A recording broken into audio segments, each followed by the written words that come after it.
Քո հրաշքն ամեն օր ուղերձների շարք։ Համեմատվելը գողանում է քո ապագան։ Քեզ ուրիշների հետ համեմատելը գողանում է քո ապագան։ Ե՛կ միասին տեսնենք, թե ինչու։ Սիրելի՛ բարեկամ, արդյոք լսել ես հետևյալ արտահայտությունը՝ հարևանի այգու ծառը միշտ ավելի պտղաբեր է թվում։ Այս արտահայտությունը գործածվում է, երբ որևէ մեկը ենթադրում է, որ ցանկապատի մյուս կողմում՝ իր հարևանի մոտ, ամեն բան շատ ավելի լավ է, քան իր մոտ։ Ընդամենը պետք է մեկ հայացք գցես և տեսնում ես, որ նրա բերքն ավելի առատ է, քան քոնը։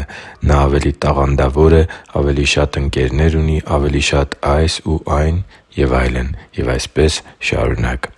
Եվ սա կարող է լինել հարևանի այգին, մյուսի ընտանիքը, կինը, ամուսինը, երեխաները, մեկ ուրիշի աշխատանքն ու աշխատավարձը կամ մեկ այլ երկրում բնակվելն ու ապրելը։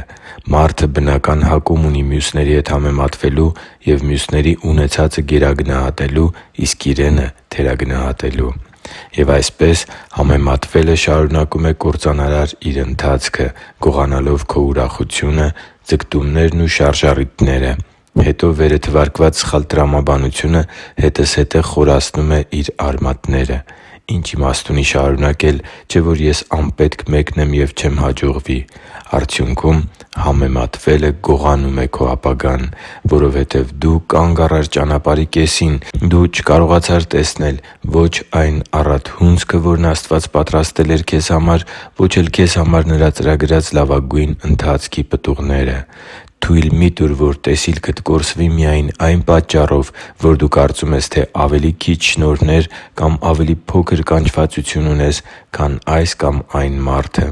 Ավելի լավ է աշխատիր քո տաղանդների վրա և ցանիր այն արտը, որն Աստված է քեզ վստահել։ Աղոթի՛ր և ժամանակ անցկացրու Աստծու հետ։ Նա գիտի, թե ինչպես ներշնչել քեզ ռազմավարական իմաստությամբ և քո ճանապարհին ճիշտ մարդկանց հանդիպեցնել։ Նա իմ կյանքում հենց այդպես է վարվել։ Երբ ես փափագում էի ծառայել Իրեն հովվական ծառայության մեջ, ինչպես նաև Հիսուս.am կայքի և Քո հրաշքն ամեն օր ուղերձների միջոցով, համոզված եմ, որ Տերը նույնը կարող է անել նաև քո պարագայում։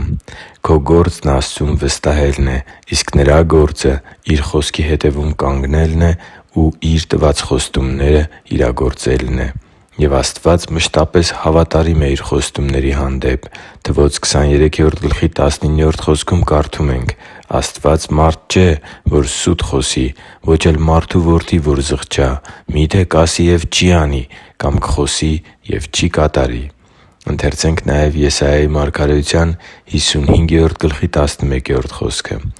«Այնպես էլ կլինի իմ բերանից դուրս եկած խոսքը. այն ապարդյուն չի վերադառնա ինձ մոտ, այլ կկատարի իմ փափագը և հաջողություն կունենա այն բանում, ինչի համար ես ուղարկել եմ այն» (Եսայիա 51:11)։ Աստծու համար թանկ ու սիրելի՛ զավակ, այլևս երբե՛ք քեզ չհամեմատես մյուսների հետ։ Պարզապես շարժվի՛ր առաջ։ Դու, անշուշտ, անփոխարինելի չես, սակայն առանձնահատուկ ես և շատ արժեքավոր Տեր Աստծու համար։ Հիշի՛ր, որ դու Աստծո հրաշքն ես, և Աստված սիրում է քեզ։ Շնորհակալ եմ, որ դու կա՛ս։ Սիրով և աղոթքով, Արման Մանուկյան։